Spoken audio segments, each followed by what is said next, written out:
Le agradecemos a Bea por su trabajo y la entrevista con Robert Silva. 9 de la mañana, 29 minutos, abrimos la segunda entrevista de esta mañana. Se reglamentó, como ustedes saben, el régimen de certificaciones médicas para los funcionarios públicos.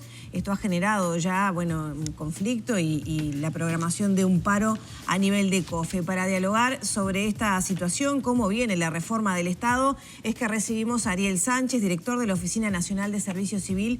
Bienvenido, Sánchez. Muy buenos días, muchas gracias. Gracias por venir a conversar con nosotros. Encantado. Bueno, primero que nada, nos metemos en el tema certificaciones médicas. Desde COFE se anunciaba un paro que está previsto para el 18 de este mes y se denunciaba la no convocatoria a negociar en un plazo que se habían marcado de 60 días, una vez que desde el gobierno se había anunciado las intenciones de reducir los días pagos por licencia, etcétera. ¿No hubo instancia de negociación? Bueno, yo he dicho que este proceso del nuevo régimen de certificaciones médicas es un proceso, lo dijo el señor ministro de Trabajo también en alguna entrevista que escuché en estos días, es un largo proceso que comienza con el proyecto de rendición de cuentas del año 2021, que se aprobó en el 2022, donde precisamente toda la normativa que regulaban esa rendición de cuentas, situaciones de funcionarios públicos, se negociaron a nivel del Ministerio de Trabajo y Seguridad Social. Al haber convocado en esa instancia la tripartita, entonces a la hora del análisis de la ley de rendición de cuentas, donde se incluía la normativa sobre nuevos régimen de certificaciones, hubo negociación. Posteriormente, en el 2023, se aprueba el decreto que regula las certificaciones, el nuevo régimen de certificaciones médicas para funcionarios públicos, y también hubo instancia de negociación con COFE y con aquellos gremios que estaban alcanzados precisamente por esta modificación. Y aclaro esto de COFE y aquellos gremios que están alcanzados porque COFE abarca básicamente la administración central y algún servicio centralizado en cuanto al alcance de su representación, y hay otros gremios que están alcanzados, o otros funcionarios que están alcanzados por este régimen que hoy está vigente, que no están integrados en COFE, por ejemplo, los funcionarios judiciales. Y esa instancia del análisis del reglamento del Poder Ejecutivo también fue analizado a nivel del Ministerio de Trabajo y Seguridad Social en la convocatoria de la tripartita. Estaba previsto el comienzo para el 1 de febrero de la aplicación del alcance que hoy tiene la normativa para un grupo de funcionarios públicos, del total de funcionarios públicos que tenemos en nuestro país. Porque esa es una primera precisión, no abarca a todos los funcionarios públicos este régimen en esta primera instancia. Y ahí lo que se hizo fue, a fines de enero, en vez de establecer el comienzo del 1 de marzo, se prorrogó por 60 días, donde solamente quedaba pendiente la aprobación interna de instructivos de trabajo, o sea, el procedimiento de cómo se iba a gestionar el trámite de las certificaciones médicas a nivel de los organismos donde pertenece el funcionario, relación con BPS, relación con contaduría, relación con el Servicio Civil de la Información. Pero no se estaba cambiando ni innovando nada en la materia ya aprobada por la ley y por el decreto. ¿Y si que le sorprendió esta movida de COFE? No, porque lo que pasa es que en enero, cuando precisamente se determinó por el Poder Ejecutivo, a raíz del pedido de COFE de prorrogar el comienzo, lo que se acordó es que iba a haber alguna negociación simplemente para entregarle los instructivos de trabajo, cosa que efectivamente se realizó. Tuvimos una reunión en marzo en el despacho de la Oficina Nacional de Servicio Civil y otra reunión en el Ministerio de Trabajo y Seguridad Social con representantes de COFE. Pero digo, ¿no le sorprendió al Ejecutivo la reacción de COFE a anunciar paro, ir al OIT? No, algunas de las instancias que tú estás mencionando, sí.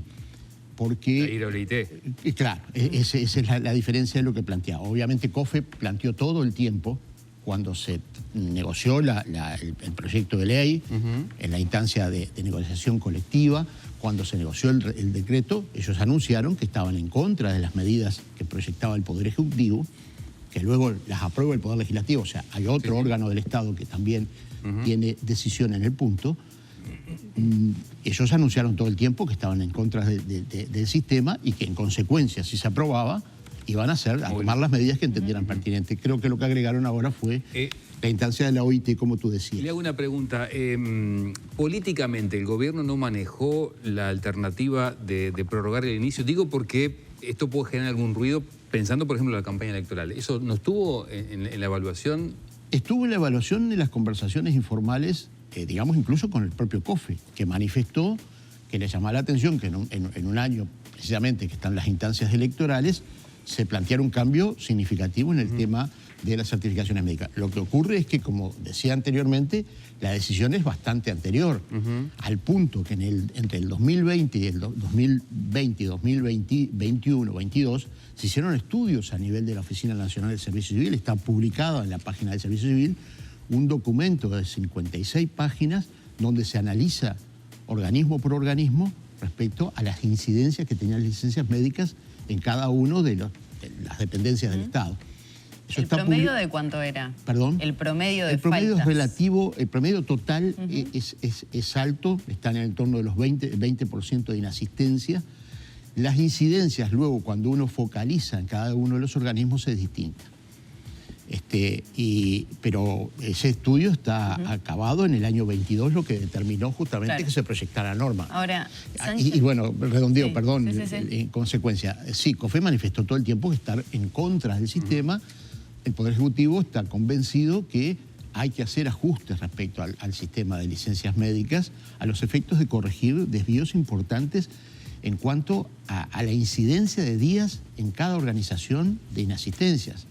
Y ahí iba un poco la pregunta, ¿no? Esto iba a empezar a regir hace 2 meses.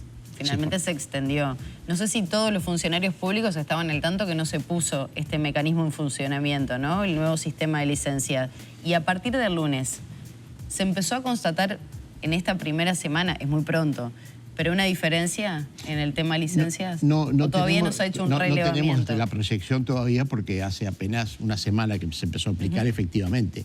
Seguramente se va a ver a partir de mayo, cuando lleguen las incidencias a los sistemas, de cuánto se pudo llegar a batir la presencia.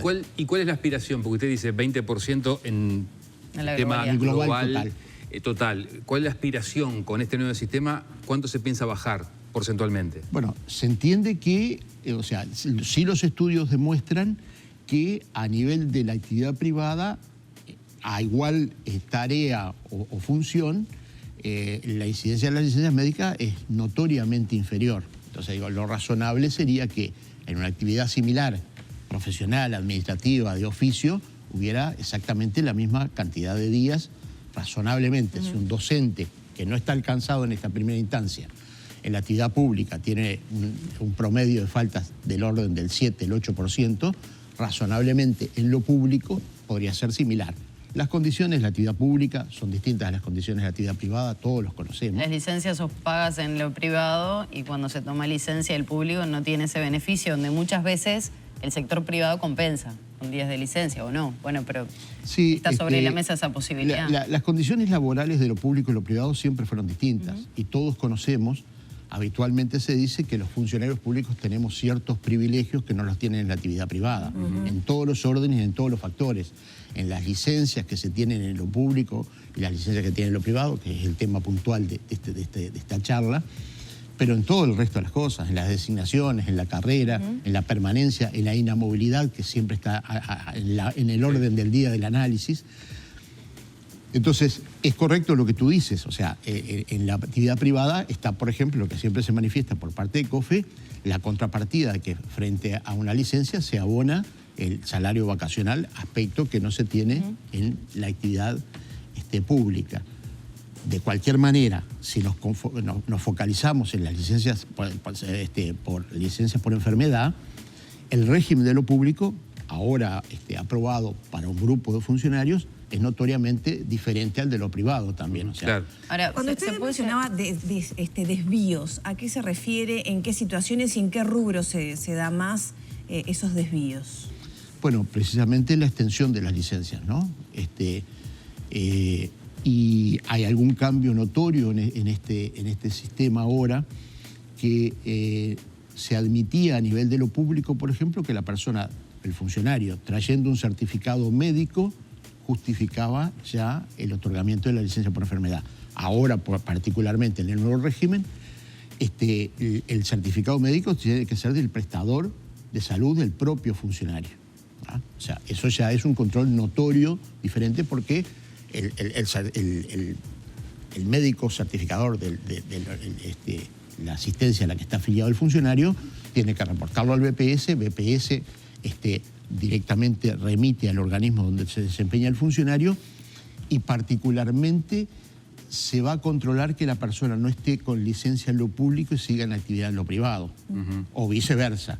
Al Banco de Previsión Social relacionar la licencia en función de la cédula de identidad del funcionario, se va a controlar el aspecto de que no mantenga la actividad en una... ¿Se precisaba este cambio para hacer ese control? ¿Por qué no se hacía antes? No es solamente, digo, estoy agregando un argumento más. Pero para ese punto específico. Para ese punto específico no se precisaba este cambio.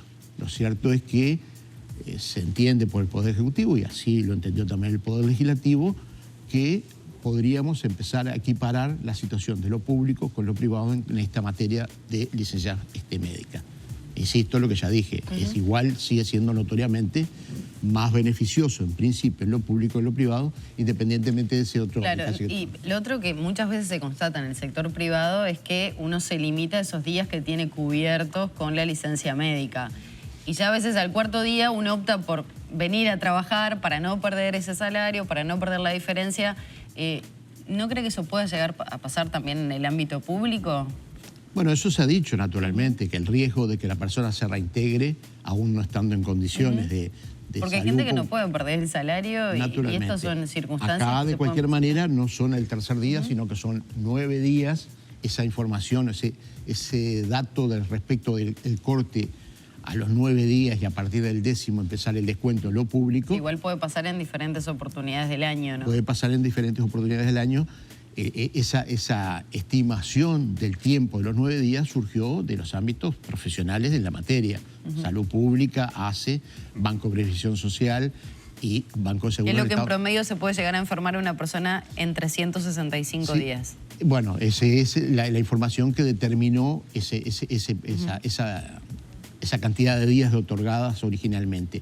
Y se manejaron cuando el proyecto, que seguramente ustedes lo recuerden, cuando se tramitó el proyecto de ley, hubo variables respecto a cuántos días se tomaban en cuenta los efectos. Y precisamente el cambio de días que se otorgan en principio sin descuento fue uno de los cambios que se obtuvo luego de las negociaciones a nivel del Parlamento, particularmente con los planteos de COFE, ¿no? Director, si COFE concreta esta idea de ir a la OIT, ¿va a haber un antes y un después en la relación con el sindicato? ¿Cambian las reglas de juego? No, entiendo que no, por lo siguiente. Y todos nos sentimos orgullosos de nuestro sistema republicano, democrático, donde respetamos las decisiones que toman los ámbitos justamente de la justicia, ya sea en lo público, también como ustedes lo decían, COFE ha manifestado presentar una acción de inconstitucionalidad. Sí. Es otro poder del Estado, determinará si la normativa agrede los conceptos de la Constitución o no. Y si se va a la OIT, también están en su derecho, obviamente, de plantearlo, a juicio de Ariel Sánchez, no del Poder Ejecutivo, pero entiendo que es así por la trayectoria que tenemos del respeto a los organismos de decisión, ya sean públicos como internacionales, o nacionales como internacionales. No creo que cambien el trato con los organismos representantes de los trabajadores, porque están en su derecho de plantear los cuestionamientos que puedan tener sobre la normativa. Obviamente el Poder Ejecutivo mantendrá su posición o defenderá sus puntos de vista sobre este tema. Ahora, ¿en qué consideración se tiene una eventual serie de paros que empiecen a dificultar la actividad pública que afecta a todos los ciudadanos, ¿no? Oficinas, etcétera. ¿Se abre una línea nueva de negociación? ¿Cómo se va a procesar eso? Porque si hay una tranca fuerte desde los funcionarios del Estado, bueno, hay una presión importante, ¿no? Sí. Yo sobre ese punto más o menos me mantengo en la misma posición, en el sentido de que los gremios el gremio afectado por esta normativa, o que se entiendan afectados por esta normativa, van a estar en su derecho de hacer el planteamiento. Obviamente, como tú bien marcas, las incidencias de los paros, las medidas gremiales afectan al desarrollo de la función pública, afectan en definitiva al ciudadano, que es al que tenemos que estar siempre el foco de atención, que es al que nos debemos en definitiva en la función pública. Nos debemos atender adecuadamente al funcionario, y los paros, los paros parciales, los paros totales como están anunciados, indudablemente afectan al servicio y no son de agrado de ninguna administración. Sánchez, ¿se tenía cuantificado en dinero cuánto se perdía en licencias médicas? Se hizo ese análisis a nivel del Ministerio de Economía y Finanzas, y particularmente se hizo a nivel, la señora ministra de Economía y Finanzas manifestó la incidencia presupuestal a nivel de la ANEP, que no está alcanzado. Por eso cuando tú decías recién funcionarios públicos... No está alcanzado en esta primera etapa. Claro, Sí, quiero hacer paulatino. una precisión que tiene un orden constitucional importante, y a veces es un tema que puede resultar aburrido a la ciudadanía. Pero nuestro país, en la Constitución de la República, se afilia a un sistema de estatutos múltiples, que se dicen en teoría estatutos múltiples. Es decir, que el sistema de régimen funcional desde el ingreso al egreso del funcionario, y en el medio están las obligaciones, los derechos, entre los derechos están las licencias todas, licencia anual, la licencia por descanso, la licencia por enfermedad. En nuestro país, en nuestra Constitución, están agrupados según tipos de organismos. Claro. Hoy afecta solamente a la Administración Central este sistema, o alcanza a la Administración Central este sistema, y a algunos organismos que están alcanzados por ese artículo 59 de nuestra Constitución. Por eso no es todo el Estado, y particularmente la ANEP, que es donde hay mayor incidencia de licencias médicas, con un costo impresionante, digamos, de miles de varios millones de pesos. Eso incide, pero no está alcanzada la ANEP en esta primera instancia en función de su autonomía presupuestal y estatutaria. Sánchez, muchas gracias por estos minutos. No, muy amable ustedes, a las órdenes.